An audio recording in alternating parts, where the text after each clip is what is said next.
Bonjour à tous et bienvenue sur la chaîne Monsieur Rabbit, j'espère que vous allez bien. Alors aujourd'hui c'est le cœur lourd que j'aurai une bien triste histoire à vous raconter puisque en effet Nike abandonne son projet NFT, Nike laisse tomber le projet Artefact. Je vais tout vous raconter, juste avant je vous le rappelle, ici on parle tous les jours d'actu crypto, memecoin, NFT, jeux blockchain et airdrop. C'est un format qui dure un petit quart d'heure et si c'est pas encore fait, pensez à vous abonner à la chaîne. Sachez aussi que cette vidéo est faite en partenariat avec le média Crypto News. Je vous le rappelle, Crypto News, c'est le site de l'actualité crypto au quotidien. C'est dispo en français et c'est entièrement gratuit. Et dessus, en plus des news, vous retrouverez pas mal de ressources très intéressantes pour vous aider tout au long de ce bull run. Des guides, des vidéos, des outils, pas mal de choses, les nouveaux projets, les futurs projets, bref. Pour ceux que ça intéresse, allez faire un tour sur Crypto News. Vous retrouverez le lien juste en dessous, en description et en commentaire épinglé. Comme tous les jours, évidemment, et avant que je vous parle de cette histoire sombre, on fait un petit tour sur le marché crypto et on voit que c'est complètement vert. Donc vraiment, ça fait du bien. Les altcoins qui rattrapent un petit peu leur retard par rapport à Bitcoin. Un Bitcoin en léger retracement à 94 000 dollars. Je pense toujours qu'on ira aux 100 000 avant la fin de l'année. Évidemment, je ne suis personne et je peux me tromper, mais vraiment, j'ai envie d'y croire. On remarque aussi qu'il y a un gros retour côté gaming. Et même si on n'attendait pas des projets gaming métaverse, comme par exemple Decentraland qui nous fait un plus 17% et Sandbox qui nous fait un plus 26%, affichant une perf sur le mois de 233%, ça fait du bien de voir des projets comme Gala qui nous refait un plus 21% aujourd'hui et des projets comme Axie avec son token de gouvernance le AXS qui nous fait un plus 20% aujourd'hui. Et vous le savez, je suis encore un gros holder. Côté NFT, on retrace, mais forcément, après le week-end qu'on a eu, allez voir la vidéo d'hier, mais vraiment, côté NFT, c'était la folie ce week-end. Donc là, du coup, petite prise de profit, petit retracement, rien de particulier. Côté NFT art, et plus précisément art génératif sur Ethereum, ça se passe très bien, puisque en effet, on a un Fidenza qui a pris quasiment un 50% aujourd'hui et qui affiche un floor price, un prix plancher à 60 Ether. Les Winds of Yawanawa, 9,5 Ether plus 20%.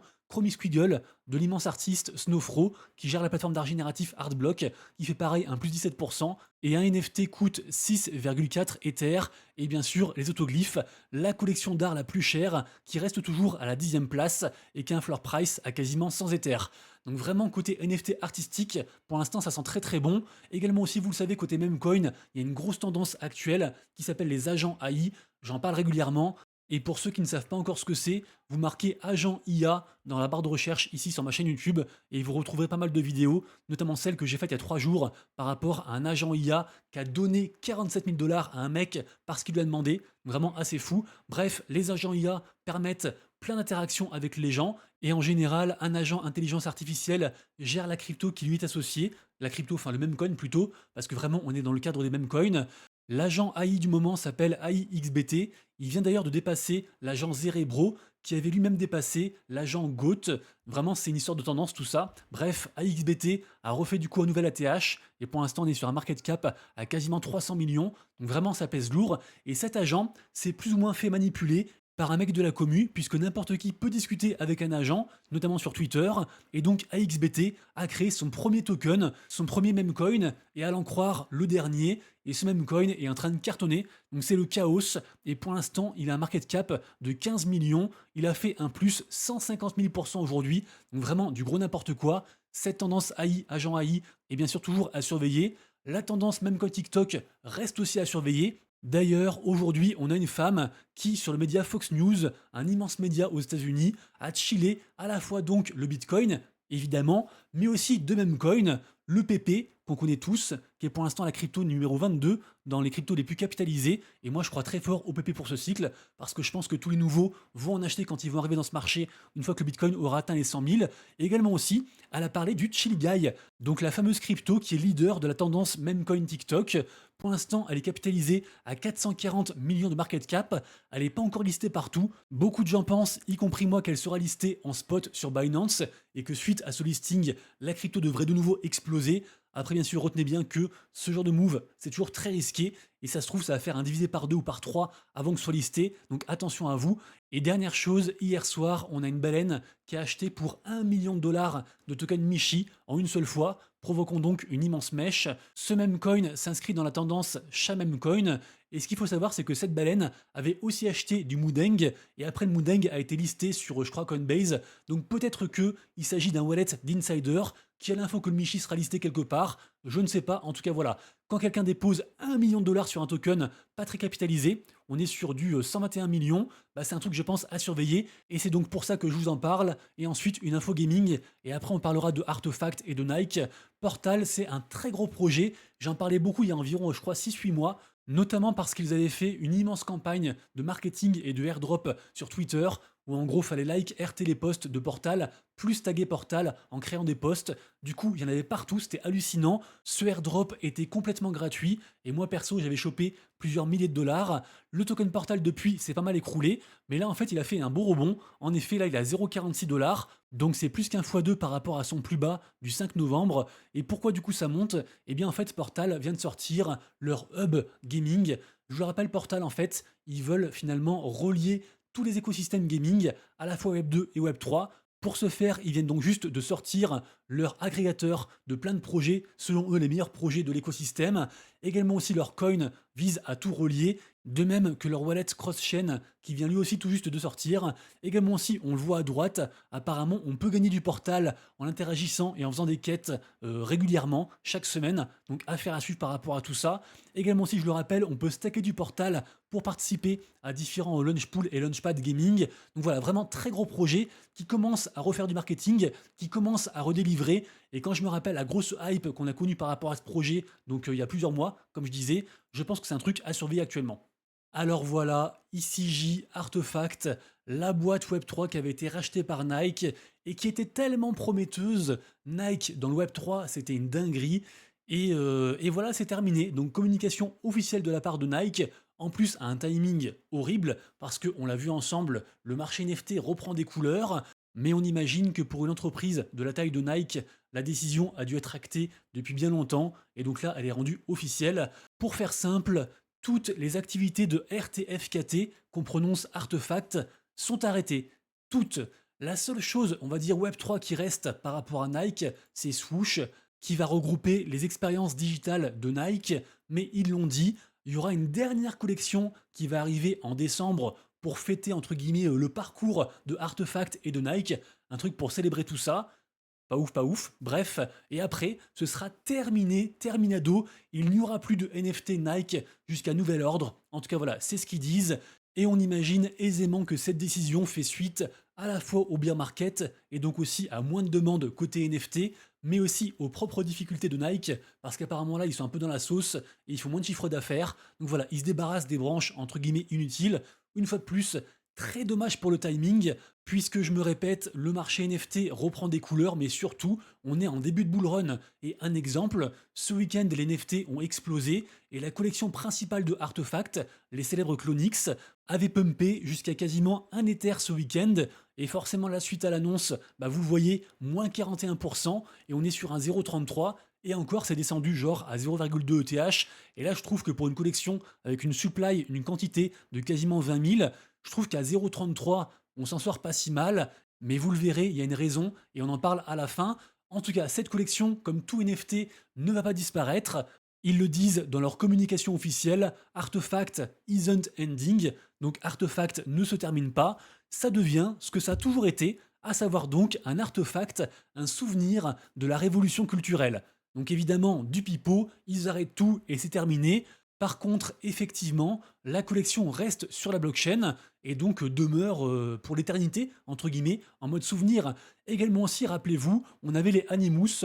Alors ça, c'était un petit peu le projet, on va dire, en mode Pokémon de la part de Nike.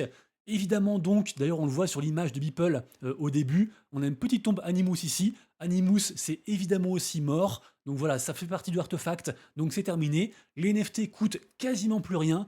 On est sur du 0,01 ETH et je suis même pas encore sûr que ça se vend. Et vraiment, quel gâchis, mais quel gâchis! Rappelez-vous, Artefact, c'était une boîte innovatrice qui a été fondée en 2020 en partie par des mecs français. D'ailleurs, petite digression, mais il y a un des cofondateurs qui est juste ici, Samuel Cardillo, qui est expatrié à Dubaï, qui a fait une super vidéo très intéressante sur Legend, qui est quand même le premier podcast français en France, c'est le cas de le dire. Et donc dedans, il parle aussi bien sûr de Artefact.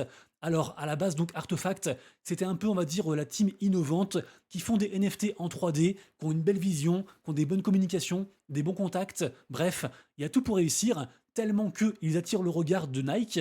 Nike qui rentre dans le Web3 en rachetant une boîte. Évidemment, pour les NFT, à l'époque, c'était incroyable. Ça justifiait, entre guillemets, les NFT, et donc le sérieux aussi des NFT, et ce que la commu pouvait apporter. Sauf que Artefact, sous l'égide de Nike, a fait n'importe quoi. En gros, ils ont agi comme des mecs du Web 2, avec un produit Web 2. Ils se sont jamais mélangés à la commu. Ils n'ont jamais fait d'event pour trouver en fait les gens et discuter avec eux. Ils ont eu un ego mais surdimensionné, en mode on sait tout, on sait faire, on est les boss, on vous écoute pas. Et au final, on allait de déception en déception. Pourtant, ça partait si bien.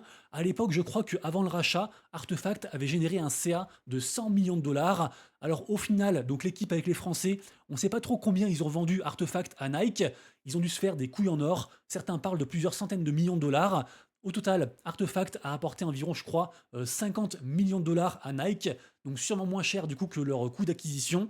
Également aussi, ils ont fait des volumes indécents, 1,5 milliard de volumes d'échange sur donc ces collections Clonix, Animus, etc. Il y a différentes collections. Ils ont aussi fait des expériences avec des chaussures à la fois physiques et digitales, qui sont d'ailleurs plus ou moins reliées aussi à leurs produits swoosh. Donc ils ont tenté des choses, mais à chaque fois très mal, en communiquant mal, et surtout donc sans les codes du Web3. Et pourtant, ils avaient des collaborations avec la terre entière, notamment côté artistique. On se rappelle tous de la collaboration avec l'immense artiste Takashi Murakami, qui est dans le top 10 des plus grands artistes au monde encore vivants. Et vraiment, les gens étaient contents de ces collaborations, les gens étaient contents de recevoir à la maison, malgré les nombreux couacs, les chaussures physiques.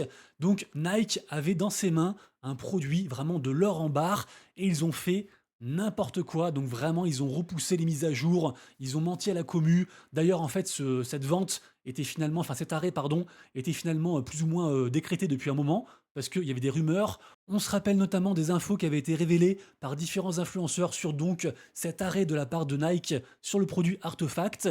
Également aussi, il n'y a pas si longtemps que ça, en septembre je crois, ils avaient retiré le logo Artefact de leur publication, de leur sous-filiale. Le PDG de Artefact avait aussi rendu sa démission. Bref, il y avait quand même pas mal de signes. Et malgré ça, l'équipe de Artefact disait non, vous inquiétez pas, tout va bien, on construit, il n'y aura pas de rug. Donc de rug, en fait, c'est une sorte d'arnaque. C'est quand on arrête un projet, et au final, si, Artefact était ce qu'on appelle un slow rug, c'est-à-dire qu'on fait plus rien, on laisse le projet mourir, et puis après on dit, en fait, on n'a pas réussi. Bref, c'est une honte, c'est tellement dommage, je me répète, mais vraiment, c'est trop dommage.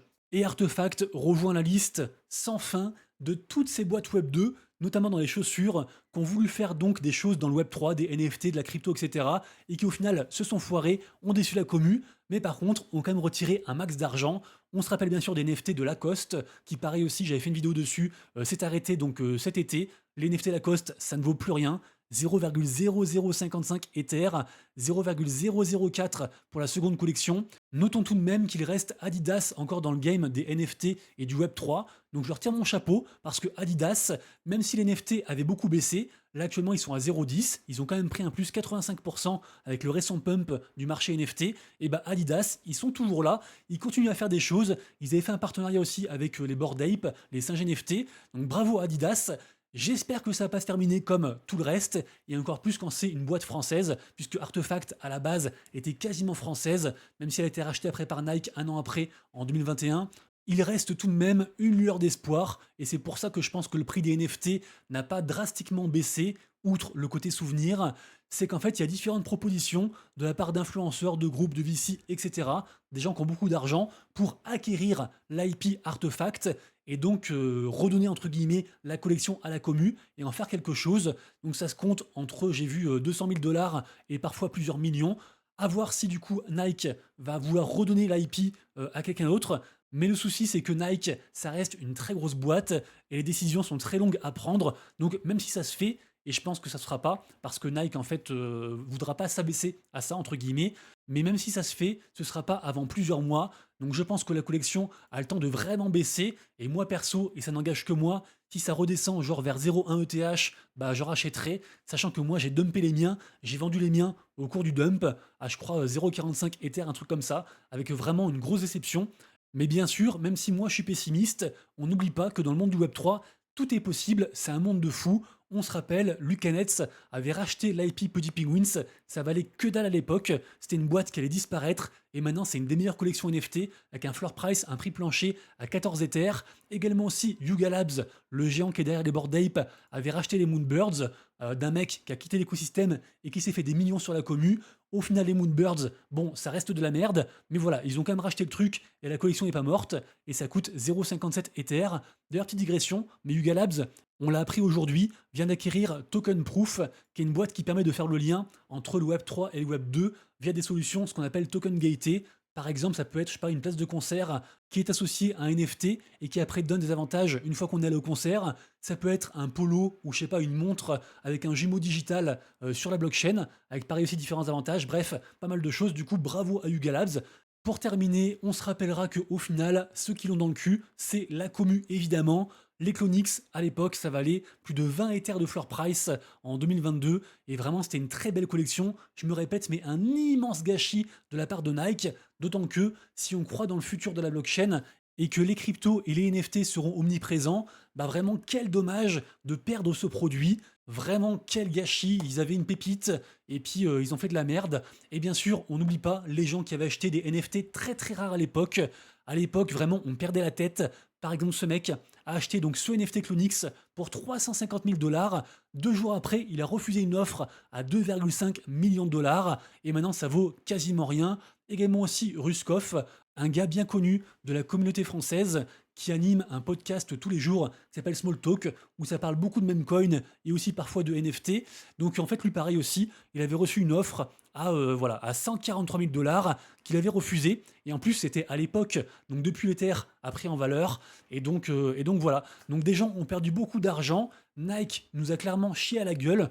Qu'est-ce que vous en pensez? Vraiment, moi, je suis très déçu. J'aimerais croire que Nike va lâcher l'IP Artefact et que la commu pourrait s'emparer du projet pour montrer à Nike qu'elle a eu tort et que les NFT Moon et c'est incroyable.